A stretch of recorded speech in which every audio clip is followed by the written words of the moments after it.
Lorraine Warren, la investigadora paranormal que inspiró la saga de películas El Conjuro, murió a los 92 años de edad. Tony Spera, el esposo de Judy, la hija de Lorraine y su esposo Ed, confirmó esta noticia a través de su cuenta de Facebook. Con profunda tristeza debo anunciar que Lorraine Warren ha fallecido, escribió Spera. La familia solicita que respeten su privacidad en este momento. Ella murió pacíficamente mientras dormía en casa anoche. Ella era un alma notable, amorosa, compasiva y generosa. Lorraine tocó muchas vidas y fue amada por muchos. Para citar a Will Rogers, nunca conoció a una persona que no le gustaba. Ella era una ávida amante de los animales, y contribuyó a muchas organizaciones benéficas y rescates de animales. Que Dios la bendiga. Ella fue maravillosa y entregada a toda su familia.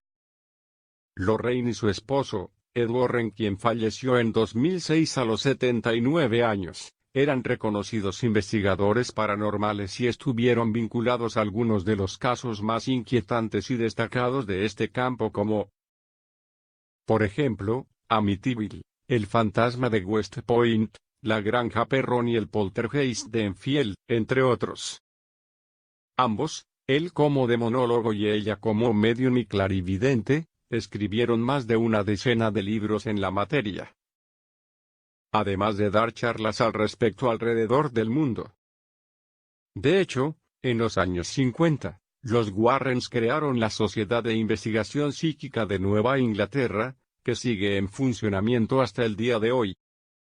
Sin embargo, muchos no conocieron a esta pareja directamente por su obra, sino gracias a la saga de películas de terror de la franquicia El Conjuro, que está inspirada en sus investigaciones, y cuenta con spin-offs como Annabelle y la monja, y donde la actriz Vera Farmiga interpreta a Lorraine. Ed y Lorraine Warren eran un matrimonio que se dedicaron a casos paranormales en los Estados Unidos. Muchos eran totalmente ciertos. Y de estos uno fue el más sobrecogedor. Se conocieron a los 16 años. Recientemente han estrenado una película sobre él. Aparentemente un matrimonio normal. Se llama Expediente Warren. Se casaron. Tuvieron un bebé. Pero su afición era un poco infrecuente, se dedicaban a cazar demonios. Ellos no empleaban términos como actividad paranormal. Usaban términos como infestación diabólica, monstruosidades de la noche. Antes de casarse él tuvo que ir a luchar a la Segunda Guerra Mundial. Durante su travesía por el Atlántico Norte, el barco se hundió. Y a los que lo conseguían les daban un permiso de 30 días. Ed volvió a Connecticut y decidió casarse con Lorraine. Sobrevivió. Se fue a la guerra y volvió sano y salvo. Hubieron una hija a la que llamaron Judy. Ed decidió que quería ser artista. Le gustaba especialmente pintar casas. Casas encantadas. ¿Pintar casas encantadas? Le espetó Lorraine. Ed sabía que existían las casas encantadas por un motivo muy sencillo que había olvidado contar a Lorraine durante todas sus noches de verano tirados bajo la luna masticando hierba y contando estrellas, había crecido en una. El señor Warren contó en varias entrevistas que a las 2 o 3 de la mañana, durante su infancia, cuando ya toda la familia dormía, las puertas de su armario se abrían, y de él surgían luces flotantes con rostros que lo miraban. El más habitual era el de una anciana cabreada. Y la habitación se enfriaba, y oía susurros, y al minuto estaba durmiendo en la cama de sus padres, parapetado entre las sábanas. Había crecido sin entender qué era aquello, y creyó conveniente dedicar su vida adulta a encontrar una explicación. Pero eso a Lorraine no la pilló por sorpresa. De hecho, es muy posible que mirase al pobre Ed de modo condescendiente mientras él le revelaba con aire grandilocuente que había visto fantasmas. Resulta que Lorraine podía hablar con ellos. Los dos se morían de ganas de pasar el resto de sus vidas juntos e investigando casas encantadas. Aún así, a Lorraine le asaltaba la duda que nos asaltaría a cualquiera y se lo consultó a Ed. Era medium. Por mucho que yo sienta que hay una presencia maligna en una casa, ¿cómo demonios nos van a dejar entrar? Tú déjame a mí. Se sentaba frente a ellas y en su lienzo trazaba terroríficos monstruos y fantasmas que surgían de las puertas y ventanas. Ed siguió pintando casas. Después Lorraine se acercaba al dueño de la casa, que se estaba preguntando desde hacía horas qué hacían aquellos jovencitos lunáticos allí. Mire lo que ha visto. ¡Ay, Dios mío! Muchos dueños, horrorizados, dejaban que Lorraine y Ed entrasen en su casa. Y le ofrecía el cuadro. Mi marido ha pintado esto. No les fue demasiado mal porque muy pronto, en 1952, formaron la New England Society for Psychic Research que aún funciona, creo. Era la primera asociación dedicada a investigar fantasmas y a buscar demonios, porque los Warren creían firmemente en los demonios. Él, de hecho, aparecía en su carta de presentación como demonólogo. Todo les fue muy bien investigando unas vocecitas en el salón por aquí, y a una niña muerta que buscaba la luz por allá. Hasta el 13 de noviembre de 1974. Ese día la madre de Ed Warren se murió. Llevaba 22 años sobrellevando un cáncer que se suponía terminal, y tras cuyo diagnóstico le habían dado 6 meses de vida. Pero que, según Lorraine, soportó durante más de 2 décadas gracias a los rezos de su hijo y su nuera. Roger y Carolyn Perron compraron la casa de sus sueños en los meses de invierno de 1970. Lo que no sabían es que esta casa iba a estar llena de auténticas pesadillas. Como mucha gente, estaban muy contentos de estar viviendo en una casa llena de historia, y estaban ansiosos de criar a sus 5 hijas en un lugar tan idílico. Pero la realidad es que la casa estaba llena de agonía y muerte. 2 antiguos residentes de la casa se ahorcaron ellos mismos de una de las vigas del granero. Sin embargo, una vez que la familia Perron empezó a vivir en la casa, comenzaron a ocurrir situaciones más allá de lo comprensible. Empezamos a ver espíritus, tan pronto como nos mudamos a la casa. Era un lugar extraordinario. La mayoría de ellos eran benignos, incluso algunos de ellos ni siquiera parecía darse cuenta de que estábamos allí. Pero la verdad es que 8 generaciones de familias vivieron y murieron en esa casa antes de nuestra llegada. Y algunos de ellos nunca se fueron, según explicó Andrea. Al principio muchos de ellos parecían ser inofensivos, como una entidad que olía las flores y las frutas. El que deba un beso de buenas noches a los niños en la cama cada día, o el espíritu que siempre cogía una escoba para barrer el suelo de la cocina.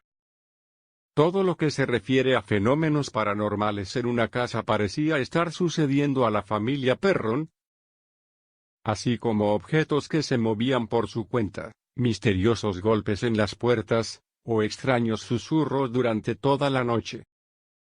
Según explicó la familia, probablemente el fenómeno más aterrador era el sonido de algo que tenía la costumbre de golpear la puerta principal de la casa por la noche. Había, obviamente, algunos espíritus muy perturbados conviviendo con los Perron, despertando a toda la familia. Uno de los espíritus se llamaba Manny, él era un alma compasiva. Creemos que en realidad era Johnny Arnold, que se suicidó en el granero de la casa en el 1892. Siempre se aparecía en el mismo lugar, en el pasillo del frente entre el comedor y la cocina. Vigilaba la casa y cuidaba de nosotros. La aparición fantasmal siempre se apoyaba contra la puerta, y ponía una sonrisa torcida como si él se estuviera divirtiendo con los niños. Tan pronto como lo veíamos e hacíamos contacto visual, él desaparecía. Lo que es muy interesante es que cada miembro de la familia en realidad veía a uno de estos espíritus errantes por toda la casa. Pero no fueron los únicos en experimentar todos estos fenómenos, porque la familia que vivió en la casa antes de los Perron también compartieron fenómenos ciertamente aterradores. Todos los que han vivido en la casa que conocemos han experimentado algún tipo de fenómenos sobrenaturales. Algunos incluso han salido gritando y corriendo temiendo por sus vidas, dijo Perron. Un hombre que se acercó para comenzar la restauración de la casa salió gritando, sin su coche, sin sus herramientas, sin su ropa.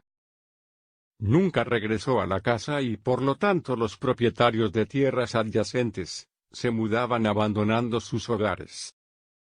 En la actualidad, los Perron recuerdan perfectamente las características de las entidades que veía. A veces, los espíritus parecían opacos, aparentemente sólidas, y otras veces eran translúcidos o en forma de niebla. También afirmaron que los espíritus se comunicaban con los miembros de la familia, pero no era a través del habla, sino con la telepatía. Cindy, una de las hermanas de Andrea, lo describió como estar en una burbuja. El aire se comprimía y de repente se quedaban sin poder moverse o hablar, solamente escuchar lo que el espíritu estaba tratando de decir. El matrimonio Warren investiga el caso. Después de sufrir todos estos episodios, que en algunos casos eran violentos, Roger y Carolyn Perron se pusieron en contacto con Eddie Lorraine Warren, unos investigadores paranormales. Los Warren hicieron una investigación de la actividad sobrenatural en la casa mientras la familia vivía allí, en un intento de ayudar a los Perron. Durante una sesión de espiritismo, algo salió ciertamente mal, despertando y evocando una terrible presencia, que la señora Warren tenía la creencia de que se trataba de Batseba, que la describió como un alma olvidada de Dios. Batseba quería el control sobre Carolyn Perron, ya que el espíritu se creía la dueña legítima de la casa. Pero el espíritu deseaba a Roger y codiciaba a los 5 hijos. Carolyn explicó que el espíritu se le acercaba por la noche, y la describía como un ser con una cara espantosa, deforme y con el cuello roto. Según la leyenda local y el folclore, Batseba era sospechosa de ser una bruja practicante, y fue acusada de sacrificar a un niño lactante como una ofrenda a Dovahkiin, el diablo encarnado. Más de 2 docenas de muertes misteriosas y trágicas ocurrieron en la propiedad. Peor, a pesar de que fue absuelta de toda culpa en una sala de justicia, ella siempre fue culpable ante la opinión pública. Batseba vivió una vida miserable y murió anciana en 1885 de una extraña forma de parálisis, que según el médico forense que la examinó dijo que era impresionante, y completamente inexplicable a pesar de la ayuda de Eddie Lorraine Warren.